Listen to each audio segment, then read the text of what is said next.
ఆ సంస్కారానికి పనికి రాకుండా చదువుకుని తను గొప్ప స్థితికి వెళ్ళి దాన్ని అడ్డు పెట్టుకుని తను సంపాదించుకోవడం, తను ఎంతసేపు ఎదగడం ఒక్కటి నేర్చుకున్న వ్యక్తి నిజానికి సమాజానికి బరువు అయిపోతాడు.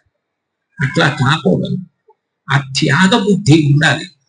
అట్లా ఎవరి యందు ఉందో, ఆ నిబద్ధత ఎవరి యందు ఉందో వారే సమాజానికి ఆదర్శప్రాయులుగా. మచ్చకొండం విశ్వేశ్వరయ్య గారు, ఆయన ఇంజనీరింగ్ స్కిల్స్ గురించి తెలియని వాళ్ళు లోకంలో ఉండరు. అటువంటి విశ్వేశ్వరయ్య గారు కాలినడకన వెళ్ళేవారు సర్వేకి.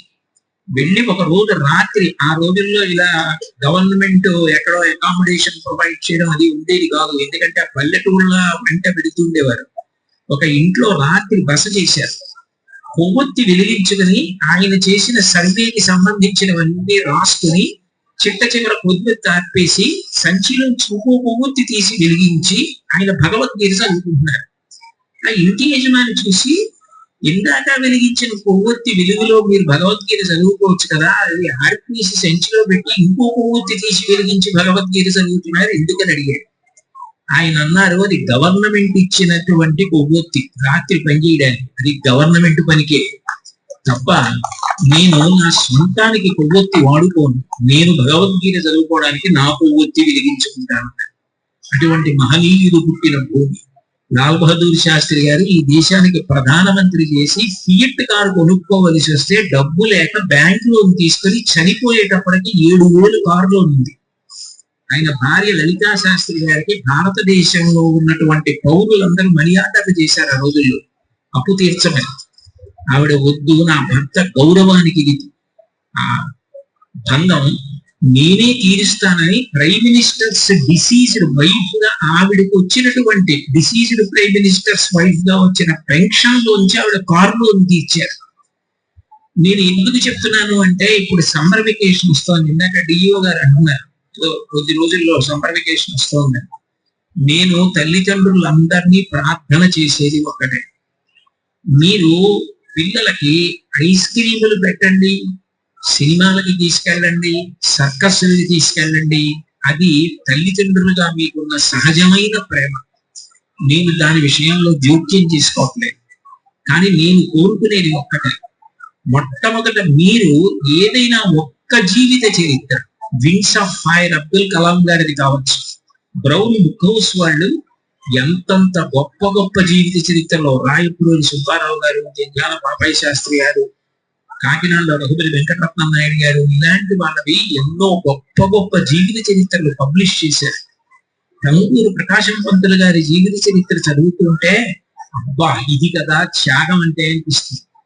ఇతర వాళ్ళకి వంట పట్టేటట్టుగా చెయ్యవలసిందిగా మిమ్మల్ని ప్రార్థిస్తూ, ఇంతకన్నా ఇప్పుడు నేను మాట్లాడడం మర్యాద కాదు కనుక నన్ను ఇంత ప్రేమగా తీసుకొచ్చి పెద్దరికం ఇచ్చి కూర్చోబెట్టి రాష్ట్రంలోనే మొట్టమొదటిసారి ప్రభుత్వ పాఠశాలలకి ఒక వార్షికోత్సవం చేసి పిల్లల్లో ఉత్సాహం నింపాలనే పవిత్ర ఉద్దేశంతో ఇంత కార్యక్రమం ఏర్పాటు చేసినటువంటి శాసనసభ్యులు శ్రీ వనమాడి వెంకటేశ్వరరావు గారు, వారు నాకు ఎప్పటి నుంచో పరిచయం.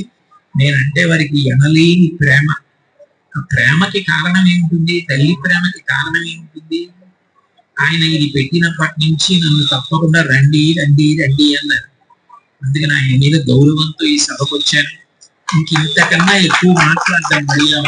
దేశకాలవృత్తిశ్చనయ పండిత, దేశకాలవృత్తి దృష్టిలో పెట్టుకుని మాట్లాడాలి.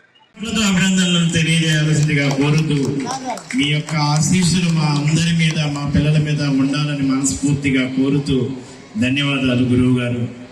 అదేవిధంగా ఆ సంస్కారానికి పనికి రాకుండా చదువుకుని తను గొప్ప స్థితికి వెళ్ళి దాన్ని అడ్డు పెట్టుకుని తను సంపాదించుకోవడం, తను ఎంతసేపు ఎదగడం ఒక్కటి నేర్చుకున్న వ్యక్తి నిజానికి సమాజానికి బరువు అయిపోతాడు. అట్లా కాకూడదు.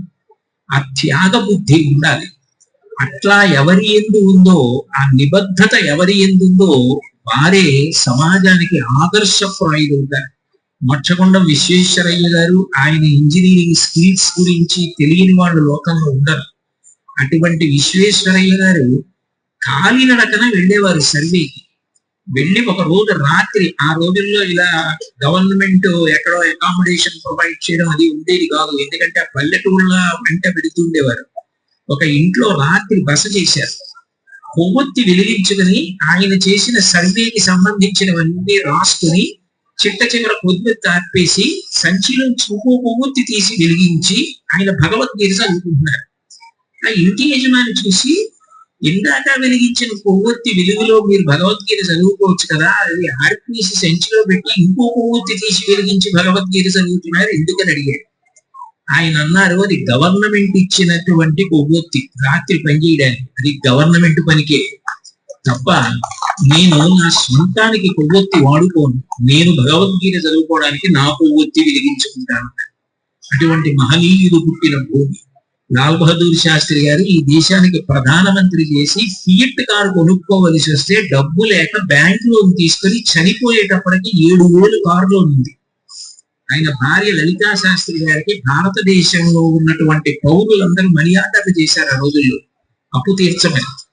ఆవిడ వద్దు, నా భర్త గౌరవానికి ఇది ఆ భంగం, నేనే తీరుస్తానని ప్రైమ్ మినిస్టర్స్ డిసీజ్డ్ వైఫ్ గా ఆవిడకు వచ్చినటువంటి డిసీజ్డ్ ప్రైమ్ మినిస్టర్స్ వైఫ్ గా వచ్చిన పెన్షన్ లోంచి ఆవిడ కార్ లోన్ తీర్చారు.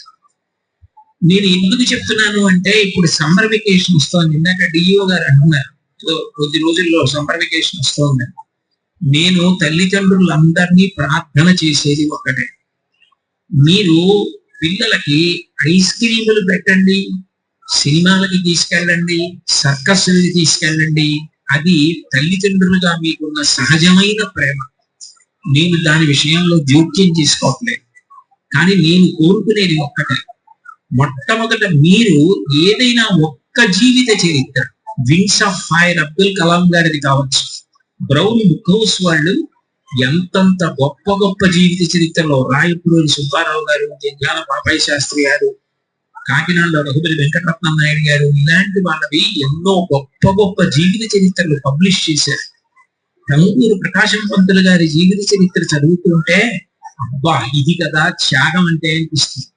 చరిత్ర వాళ్ళకి వంట పట్టేటట్టుగా చెయ్యవలసిందిగా మిమ్మల్ని ప్రార్థిస్తూ, ఇంతకన్నా ఇప్పుడు నేను మాట్లాడడం మర్యాద కాదు కనుక నన్ను ఇంత ప్రేమగా తీసుకొచ్చి పెద్దరికం ఇచ్చి కూర్చోపెట్టి రాష్ట్రంలోనే మొట్టమొదటిసారి ప్రభుత్వ పాఠశాలలకి ఒక వార్షికోత్సవం చేసి పిల్లల్లో ఉత్సాహం నింపాలనే పవిత్ర ఉద్దేశంతో ఇంత కార్యక్రమం ఏర్పాటు చేసినటువంటి శాసనసభ్యులు శ్రీ వనమాడి వెంకటేశ్వరరావు గారు, వారు నాకు ఎప్పటి నుంచో పరిచయం.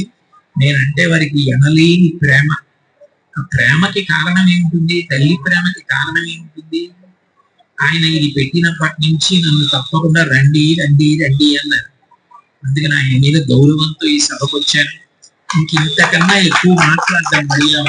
దేశకాలను వృత్తిశ్చనయ పండిత, దేశకాలను దృష్టిలో పెట్టుకుని మాట్లాడాలి. అభినందనలు తెలియజేయాల్సిందిగా కోరుతూ, మీ యొక్క ఆశీస్సులు మా అందరి మీద, మా పిల్లల మీద ఉండాలని మనస్ఫూర్తిగా కోరుతూ ధన్యవాదాలు గురువు గారు. అదేవిధంగా